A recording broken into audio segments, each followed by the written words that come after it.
Al-Quran menyatakan bahwa Siti Maryam adalah putri Imran. Beliau dinazarkan kepada Allah ketika masih dalam perut ibunya. Sabda Allah Ta'ala melalui firman-Nya pada surat Ali Imran ayat 35-36. Allah Subhanahu wa Ta'ala berfirman, "Ingatlah ketika istri Imran berkata, 'Ya Tuhanku, sesungguhnya aku menazarkan kepada Engkau anak yang dalam kandunganku menjadi hamba yang soleh dan berkhidmat di Baitul Maqdis. Karena itu terimalah nazar itu daripadaku.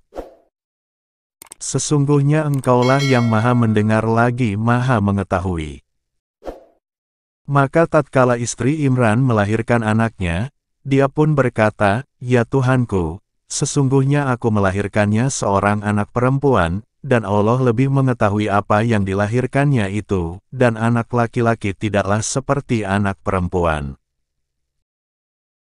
Sesungguhnya aku telah menamai dia Maryam, dan aku mohon perlindungan untuknya serta anak-anak keturunannya, kepada pemeliharaan Engkau daripada setan yang terkutuk." Quran Surah Ali Imran, ayat 35-36. Abdul Halim Abu Syukah dalam kitabnya berjudul, Tahrirul Maroh fi Ashrir Risalah, dan telah diterjemahkan dari Asad Yasin menjadi, Kebebasan Wanita, menjelaskan bahwa, istri Imran telah bernazar bahwa dia akan menjadikan anak yang ada dalam kandungannya semata-mata untuk berkhidmat di Baitullah, yaitu Baitul Maqdis, dibebaskan dari segala kesibukan duniawi. Suaminya, Imran meninggal dunia ketika dia dalam keadaan mengandung. Ketika dia melahirkan bayi perempuan, padahal sebenarnya dia berharap bayi lelaki, sebab yang dinazarkan untuk Baitullah hanyalah anak laki-laki, dan ia berkata, "Ya Tuhanku, sesungguhnya aku melahirkan seorang anak perempuan. Tiadalah sama anak lelaki yang kuminta dengan anak perempuan yang Engkau berikan." Anak lelaki dimaksudkan untuk berkhidmat, sementara anak perempuan tidak cocok, karena lemah. Hal itu ia katakan untuk minta maaf kepada Tuhan, karena dia tidak bisa menepati janjinya. Akan tetapi, Allah yang menciptakan laki-laki dan perempuan menenangkan hati si ibu ini, dengan cara menerima anak perempuannya untuk berkhidmat di Baitul Maqdis. Maka jadilah Maryam sebagai hamba wanita yang sangat tekun beribadah dan jujur, atau setidaknya, hampir melebihi kaum laki-laki dalam soal ketekunan beribadah. Sementara permohonan perlindungan kepada Allah Ta'ala agar putrinya, Maryam, dan keturunannya terpelihara dari godaan setan, juga telah diperkenankan oleh Allah. Benar apa yang disabdakan oleh Rasulullah ini. Setiap anak Adam akan disentuh oleh setan pada hari ia dilahirkan oleh ibunya, kecuali Maryam dan anak laki-lakinya Isa. Hadis riwayat Bukhari dan Muslim. Allah Subhanahu wa Ta'ala berfirman, maka Tuhannya menerimanya sebagai nazar, dengan penerimaan yang baik, dan mendidiknya dengan pendidikan yang baik, dan Allah menjadikan Zakaria pemeliharanya. Setiap Zakaria masuk untuk menemui Maryam di mihrab, ia dapati makanan di sisinya. Zakaria berkata, "Hai Maryam, dari mana kamu memperoleh makanan ini?" Maryam menjawab, "Makanan itu dari sisi Allah. Sesungguhnya Allah memberi rezeki kepada siapa yang dikehendakinya tanpa hisab." Di sanalah Zakaria berdoa kepada Tuhannya seraya berkata, "Ya Tuhanku, berilah aku dari sisi Engkau seorang anak yang baik. Sesungguhnya Engkau Maha mendengar doa." Quran Surah Ali Imran, 37-38. Allah berfirman, "Dan ceritakanlah kisah Maryam di dalam Al-Quran, yaitu ketika ia menjauhkan diri dari keluarganya ke suatu tempat di sebelah timur, maka ia mengadakan tabir yang melindunginya dari mereka, lalu kami mengutus roh kami kepadanya, maka ia menjelma di hadapannya dalam bentuk manusia yang sempurna." Maryam berkata, "Sesungguhnya aku berlindung daripadamu kepada Tuhan yang Maha Pemurah, jika kamu seorang yang bertakwa." Jibril berkata, "Sesungguhnya aku ini hanyalah seorang utusan Tuhanmu, untuk memberimu seorang anak laki-laki yang suci." Maryam berkata, "Bagaimana akan ada bagiku seorang anak laki-laki, sedang tidak pernah seorang manusia pun menyentuhku, dan aku bukan pula seorang pezina." Jibril berkata, "Demikianlah Tuhanmu berfirman, hal itu adalah mudah bagiku, dan agar dapat kami menjadikannya suatu tanda bagi manusia, dan sebagai rahmat dari kami, dan hal itu adalah suatu perkara yang sudah diputuskan." Maka Maryam mengandungnya, lalu ia menyisihkan diri dengan kandungannya itu ke tempat yang jauh. Maka rasa sakit akan melahirkan anak memaksa ia bersandar pada pangkal pohon kurma.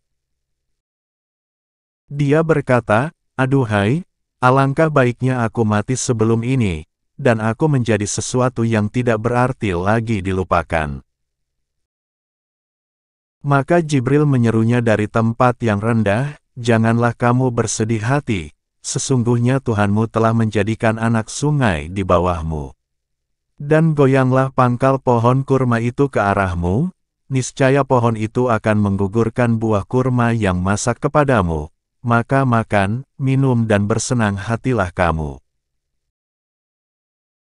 Jika kamu melihat seorang manusia, maka katakanlah, sesungguhnya aku telah bernazar berpuasa untuk Tuhan yang Maha Pemurah, maka aku tidak akan berbicara dengan seorang manusia pun pada hari ini." Maka Maryam membawa anak itu kepada kaumnya dengan menggendongnya. Kaumnya berkata, "Hai Maryam, sesungguhnya kamu telah melakukan sesuatu yang amat munkar. Hai saudara perempuan Harun, ayahmu sekali-kali bukanlah seorang yang jahat, dan ibumu sekali-kali bukanlah seorang pezina." Maka Maryam menunjuk kepada anaknya. Mereka berkata, "Bagaimana kami akan berbicara dengan anak kecil yang masih dalam ayunan?" Berkata Isa, "Sesungguhnya aku ini hamba Allah, Dia memberi Alkitab Injil, dan Dia menjadikan aku seorang nabi." Quran Surah Maryam, 16-30. Allah berfirman, "Maka kami lakukan terhadap mereka beberapa tindakan disebabkan mereka melanggar perjanjian itu, dan karena kekafiran mereka terhadap keterangan-keterangan Allah, dan mereka membunuh nabi-nabi tanpa alasan yang benar dan mengatakan, hati kami tertutup." Bahkan sebenarnya, Allah telah mengunci mati hati mereka karena kekafirannya, karena itu mereka tidak beriman kecuali sebagian kecil dari mereka. Dan karena kekafiran mereka terhadap Isa, dan tuduhan mereka terhadap Maryam dengan kedustaan besar zina. Quran Surah An-Nisa, 155-156. Dan ingatlah ketika malaikat Jibril berkata, "Hai Maryam, sesungguhnya Allah telah memilih kamu, menyucikan kamu dan melebihkan kamu atas segala wanita di dunia yang semasa dengan kamu. Hai Maryam, taatlah kepada Tuhanmu, sujud dan rukuklah bersama orang-orang yang ruku." Quran Surah Ali Imran, 42-43. Demikianlah Allah mengangkat derajat dan martabat wanita setinggi-tingginya. Sebagaimana halnya terhadap hamba-hambanya yang lelaki, Allah juga memilih hamba-hambanya yang perempuan. Tidak ada yang sempurna dari kalangan wanita, selain Maryam binti Imran dan Asiyah istri Firaun. Hadis riwayat Bukhari dan Muslim.